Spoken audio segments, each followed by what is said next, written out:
नमस्कार, मैं नयन वार्ष्णेय स्वागत करता हूँ आप सभी का ब्लिस एकेडमी पर। मैं आशा करता हूँ कि आप सभी अच्छे हैं। इस वीडियो लेक्चर के अंदर हम डिस्कस करेंगे लास्ट 20 इयर्स के प्रीवियस ईयर्स क्वेश्चंस को, जो कि AMU 11th entrance exam of science and diploma engineering के अंदर केमिस्ट्री के chapter 4 structure of the atoms exam के अंदर पूछे गए हैं। आप हमारे टेलीग्राम या फिर व्हाट्सएप चैनल को भी ज्वाइन कर सकते हैं। यहाँ पर हम आपको एग्ज़ाम से रिलेटेड जो भी लेटेस्ट इन्फॉर्मेशन होती हैं उनको शेयर करते हैं। साथ ही साथ इन लेक्चर वीडियोस के जो पीडीएफ नोट्स हैं उनको भी आप हमारे इन चैनल से डाउनलोड कर सकते हैं। ये आपके एग्ज़ाम प्रिपरेशन में यूज़फुल रहेंगे। तो चलिए अब हम शुरू करते हैं। ओके, तो देखिए फर्स्ट क्वेश्चन के अंदर हमसे पूछा गया है existence of neutrons was demonstrated by, यानी कि जो न्यूट्रॉन्स हैं उसकी डिस्कवरी किसने करी थी। तो इसका जो राइट आंसर है ये जेम्स चैडविक हो जाएगा। ठीक है। इसी तरीके से और भी फंडामेंटल पार्टिकल्स हैं। अगर हम रिकॉल करें तो अगर हम सबसे पहले प्रोटॉन्स की बात करते हैं तो प्रोटॉन्स के लिए हम सिंबल यूज करते हैं पी। प्रोटॉन्स की डिस्कवरी करी थी ई गोल्डस्टीन ने, और इसकी डिस्कवरी का जो ईयर है ये बेसिकली 1886 था। फिर इसके बाद जो अगला फंडामेंटल पार्टिकल है इलेक्ट्रॉन, ठीक है, इसकी डिस्कवरी हुई। इलेक्ट्रॉन की डिस्कवरी करी है जे जे थॉमसन ने, और इसका ईयर रहा 1897। इसी तरीके से अब हम अगर न्यूट्रॉन्स को देखें तो जो न्यूट्रॉन्स हैं इसकी डिस्कवरी करी थी जेम्स चैडविक ने, और इसका ईयर रहा 1932। इसी तरीके से यहाँ पे रदरफोर्ड भी मेंशन करे गए हैं। तो इन्होंने एटॉमिक न्यूक्लियस को डिस्कवर करा था।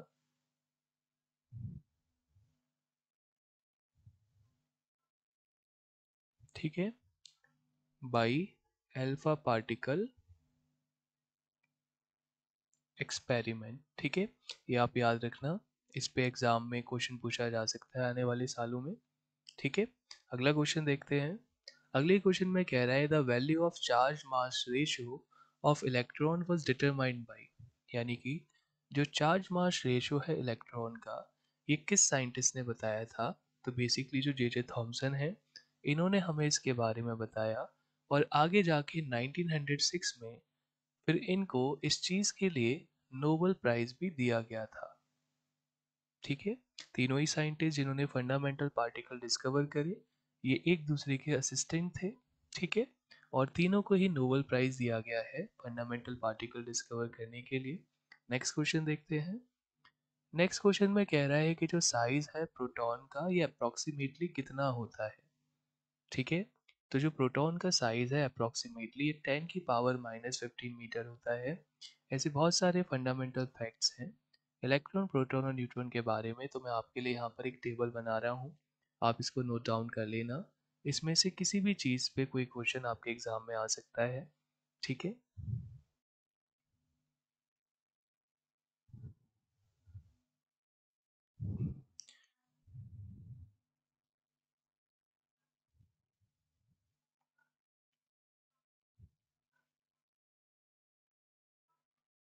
ठीक है, इसी तरीके से तीसरा जो फंडामेंटल पार्टिकल हमारे पास है ये न्यूट्रॉन होता है।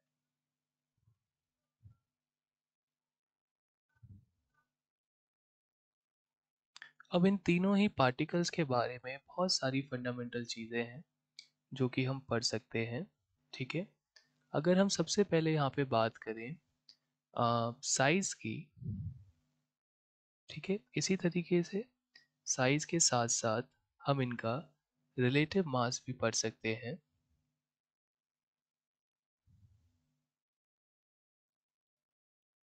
रिलेटिव मास के साथ साथ आप इनका रिलेटिव चार्ज भी पढ़ सकते हैं।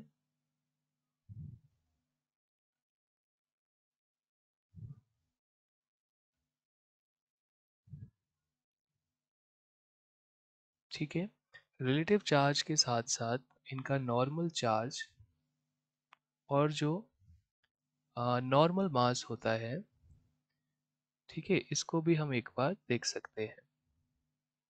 अब अगर एक एक करके हम देखें, सबसे पहले बात करें साइज की, तो जो प्रोटॉन है इसका जो साइज है ये लगभग 0.84 से 0.87 इंटू 10 की पावर -15 मीटर रहता है।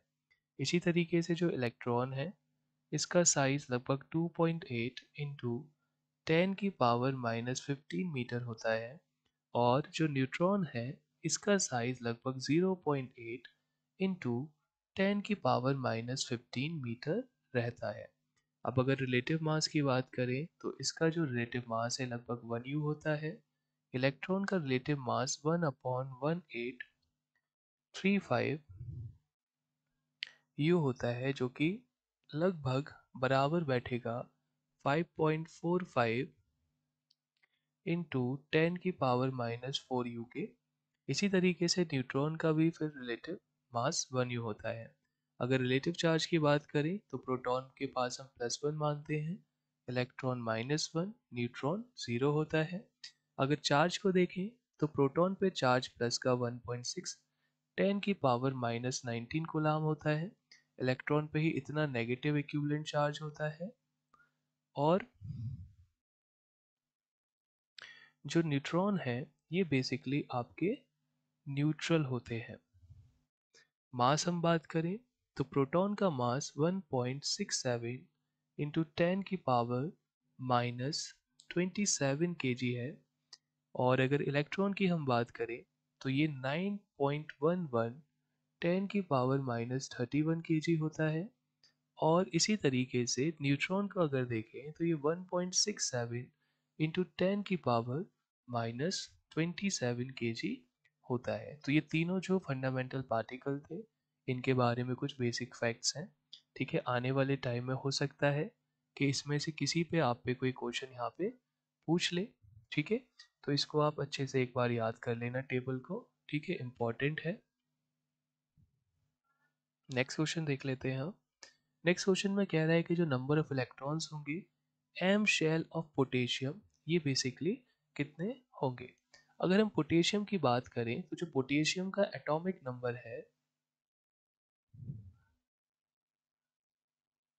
ये बेसिकली आपका 19 होता है। ठीक है, अगर इसकी अब इलेक्ट्रॉनिक कॉन्फ़िगरेशन को हम देखें तो इसके पास के shell, L shell, M shell, ठीक है, और एन शेल होगा। पहले शेल में 2 इलेक्ट्रॉन आ जाएंगे, एल में 8 आ जाएंगे, एम में 8 आ जाएंगे, और एन के लिए फिर 1 इलेक्ट्रॉन बचेगा। हमसे पूछा गया है कि एम शेल के अंदर कितने इलेक्ट्रॉन्स आएंगे। तो यहाँ पे हम देख सकते हैं कि एम के अंदर टोटल 8 इलेक्ट्रॉन्स हैं, यानी कि जो सी वाला ऑप्शन है ये हमारे लिए राइट आंसर हो जाएगा। नेक्स्ट क्वेश्चन देखते हैं। इस क्वेश्चन में कह रहा है कि which one of the following element does not show any isotope, यानी कि इसमें से कौन सा एलिमेंट एक भी आइसोटोप शो नहीं करेगा। तो जनरली जो नोबल गैसेस होती हैं वो आइसोटोप नहीं शो करती हैं। तो हमारे लिए यहाँ पे जो राइट आंसर है वो आर्गन हो जाएगा, क्योंकि अगर हम कार्बन को देखते हैं तो कार्बन के पास टोटल 3 आइसोटोप होते हैं। ठीक है, जैसे कि 6C12, 6C13 और 6C14। इसी तरीके से हाइड्रोजन के पास 3 आइसोटोप हैं, 1H1, 1H2 और 1H3। क्लोरीन के पास भी 2 आइसोटोप होते हैं, जैसे कि 17Cl35 और 17Cl37। ठीक है, तो इसको भी आप याद रख सकते हैं। गिवन क्वेश्चन के लिए जो आर्गन है ये राइट आंसर है। अगला क्वेश्चन देखते हैं। अगले क्वेश्चन में कह रहा है कि जो आइसोबार है ये do not differ in the number of, यानी कि आइसोबार्स के अंदर क्या चीज़ डिफरेंट नहीं होती। तो बेसिकली आइसोबार ऐसे एटम्स को हम कहते थे एलिमेंट्स के जिनका एटॉमिक नंबर डिफरेंट होता था लेकिन मास नंबर क्या होता था, सेम। तो जब हम एटॉमिक मास निकालते हैं तो एटॉमिक मास इक्वल्स टू होता था number of protons plus number of neutrons. ठीक है, और जब हम प्रोटॉन्स और न्यूट्रॉन्स को कलेक्टिवली लेते हैं तो इनको कहते हैं हम न्यूक्लियॉन्स। ओके, तो आइसोबार्स के अंदर जो न्यूक्लियॉन्स होंगे ये हमेशा सेम रहेंगे, तो हमारे लिए यहाँ पे राइट आंसर हो जाएगा डी। ठीक है, नेक्स्ट क्वेश्चन देखते हैं। नेक्स्ट क्वेश्चन में कह रहा है कि जो का एल्यूमिनियम है इसकी करेक्ट इलेक्ट्रॉनिक कॉन्फ़िगरेशन क्या होगी। तो जो एल्यूमिनियम है इसका एटॉमिक नंबर होता है 13, यानी कि अगर इसके इलेक्ट्रॉनिक कॉन्फ़िगरेशन को अगर हम लिखें, ठीक है, तो इसके पास के शेल, एल शेल और एम शेल होगा। के शेल में 2 इलेक्ट्रॉन आ जाएंगे, एल में 8 और एम में आ जाएंगे 3, यानी कि डी वाला ऑप्शन यहाँ पे हमारे लिए राइट आंसर है। अगले क्वेश्चन को देखते हैं। अगले क्वेश्चन में कह रहा है कि आइसोटोप जो है इनमें से क्या होंगे। तो isotopes basically same atomic number रखते हैं, लेकिन इनका मास नंबर क्या होता है, डिफरेंट। तो जो बी वाला ऑप्शन है ये हमारे लिए राइट आंसर है। अगले क्वेश्चन को देखते हैं। अगले क्वेश्चन में कह रहा है कि रदरफोर्ड ने अपने एटॉमिक मॉडल में अल्फा पार्टिकल्स को किस चीज के ऊपर बॉम्बार्ड कराया था। तो बेसिकली वो गोल्ड की फॉइल थी जो कि 1000 एटम्स थिक थी। ठीक है, इसको यूज किया गया था रदरफोर्ड के द्वारा। अगले क्वेश्चन को चेक करते हैं। अगले क्वेश्चन में कह रहा है कि जो नंबर ऑफ न्यूट्रॉन्स हैं वो 26 ग्राम कार्बन के इस आइसोटोप के अंदर कितने होंगे। ठीक है, तो सबसे पहले हम यहाँ पे याद करते हैं कि पिछले चैप्टर में हमने मोल कॉन्सेप्ट सीखा था, जहाँ पे हमने कहा था कि अगर हम गिवन मास को मोलर मास से डिवाइड कर दें तो ये number of particles divided by Avogadro number के इक्वल हो जाता है। ठीक है, यहाँ पे जो गिवन मास है वो 26 है। इस आइसोटोप का जो एटॉमिक मास है यही इसका मोलर मास हो जाएगा, यानी कि यहाँ पे 13 आ जाएगा। हमको n चाहिए और एवोगैड्रो की वैल्यू होती है 6.022 इंटू 10 की पावर 23। तो पहले हम ये पता कर रहे हैं कि 26 ग्राम कार्बन के अंदर कितने कार्बन के एटम होने वाले हैं। ठीक है, तो यहाँ पे 13 से 26 कट जाएगा 2 टाइम्स, तो हमारे पास n आ जाएगा 2 इंटू 6.022 इंटू 10 की पावर 23, यानी कि जो नंबर ऑफ एटम्स हमारे पास होने वाले हैं ये हमारे हो जाएंगे 12.044 इंटू 10 की पावर 23। ठीक है, अब अगर हम यहाँ पे ध्यान से देखें तो इसका एटॉमिक मास 13 है। ठीक है, एटॉमिक मास आता है number of protons plus number of neutrons से। ओके, तो इसका एटॉमिक नंबर क्योंकि 6 है तो इसके पास 6 ही प्रोटॉन्स होंगे, यानी कि अब हम न्यूट्रॉन्स को देखें तो यहाँ पे एक एटम के पास टोटल 7 न्यूट्रॉन्स हैं, और ऐसे टोटल हम पे कितने एटम्स हैं, इतने। तो यानी कि जो टोटल नंबर ऑफ न्यूट्रॉन्स होंगे ये हो जाएगा 12.044 इंटू 10 की पावर 23 इंटू 7। ठीक है, अगर यहाँ पे हम एक बार मल्टीप्लाई कर लें, ठीक है,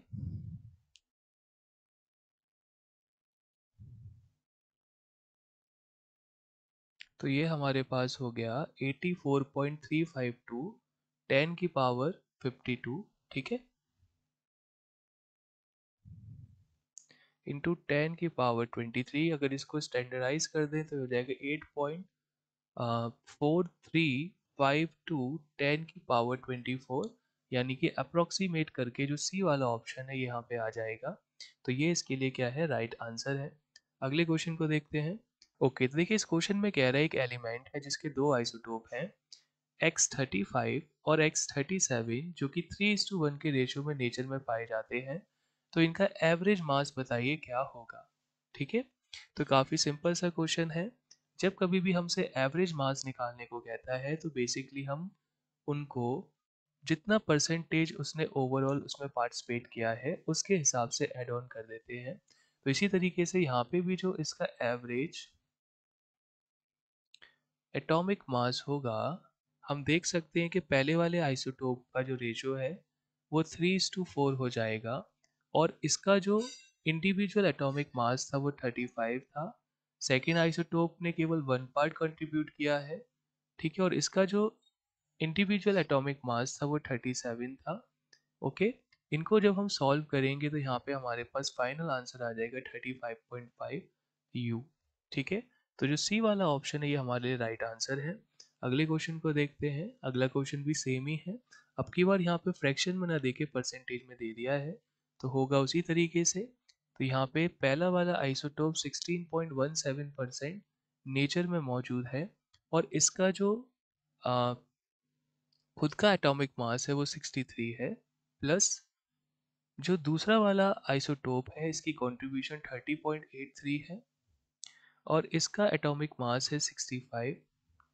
ठीक है, यहाँ से हो जाएगा हमारे पास 0.6917 इंटू 63 प्लस 0.3083 इंटू 65, और जब हम इसको सॉल्व कर लेंगे तो हमारे पास आंसर आ जाएगा 63.55 यू, यानी कि जो डी वाला ऑप्शन है ये हमारे लिए राइट आंसर है। अगले क्वेश्चन को देखते हैं। अगले क्वेश्चन में कह रहा है कि neutrons are not present in the nucleus of atoms.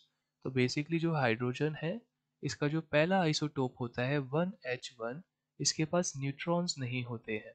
ठीक है, तो इस वजह से पहला वाला जो ऑप्शन है राइट आंसर है। अगले क्वेश्चन को देखते हैं।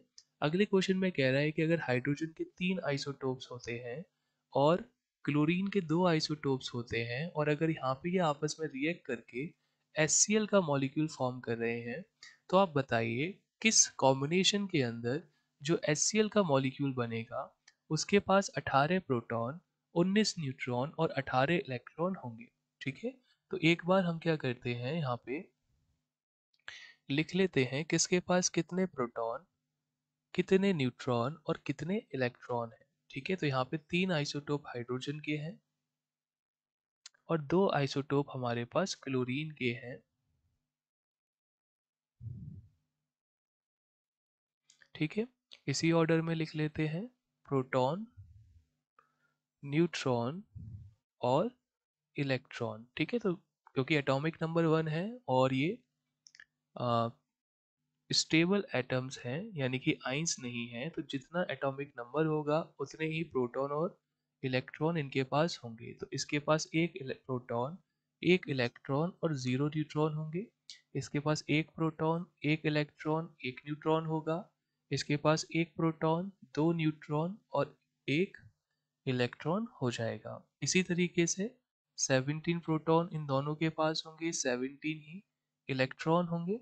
पहले वाले के पास अगर हम 35 में से 17 सब्ट्रैक्ट कर दें तो इसके पास 18 न्यूट्रॉन है और इसके पास 20 न्यूट्रॉन है। अगर अब हम पॉसिबल कॉम्बिनेशन देखें जो यहाँ पे क्रिएट की जा सकती है HCl फॉर्म करने के लिए, वो बेसिकली हो सकती है 1H35Cl या फिर 2H35Cl। इसी तरीके से हो सकता है 3H35Cl, है ना, या फिर 1H37Cl, 2H37Cl या फिर 3H37Cl। ओके, अब अगर हम यहाँ पे इनके प्रोटॉन्स, न्यूट्रॉन्स और इलेक्ट्रॉन्स को लिखें तो पहले वाले कॉम्बिनेशन के अंदर हमारे पास 18 प्रोटॉन हैं, 18 न्यूट्रॉन हैं और 18 ही क्या हो जाएंगे, इलेक्ट्रॉन। ओके, देख सकते हैं यहाँ से। ठीक है, हमने 1H के साथ इसको लिया है तो ये एक प्रोटॉन और 17 प्रोटॉन मिलकर 18 हो गए। ये 0 और 18 मिलकर 18 हुए और एक और 17 मिलकर 18 हो गए। इसी तरीके से अगर हम बाकियों को देखें तो इसमें हो जाएंगे 18 प्रोटॉन, 19 न्यूट्रॉन और 18 इलेक्ट्रॉन। इसी तरीके से इसमें भी हो जाएंगे 18 प्रोटॉन, 20 न्यूट्रॉन और 18 ही इलेक्ट्रॉन। फिर अगर हम नीचे वालों को देखें तो इनके पास 18 प्रोटॉन हो जाएंगे, 20 न्यूट्रॉन हो जाएंगे, 18 इलेक्ट्रॉन हो जाएंगे, 18 प्रोटॉन, 21 न्यूट्रॉन और 18 इलेक्ट्रॉन और फिर 18 प्रोटॉन, 22 न्यूट्रॉन और 18 इलेक्ट्रॉन। तो ये टोटल पॉसिबल कॉम्बिनेशन है। हमसे कह रहा था उस HCl के मॉलिक्यूल को बताइए जिसके अंदर 18 प्रोटॉन, 19 न्यूट्रॉन और 18 इलेक्ट्रॉन होंगे। तो हम देख सकते हैं कि जो बी वाला ऑप्शन है 2H35Cl, ठीक है, इसके अंदर 18 प्रोटॉन, 19 न्यूट्रॉन और 18 इलेक्ट्रॉन हो रहे हैं। इस वजह से जो सी वाला ऑप्शन है ये हमारे लिए राइट आंसर है। नेक्स्ट क्वेश्चन देखते हैं।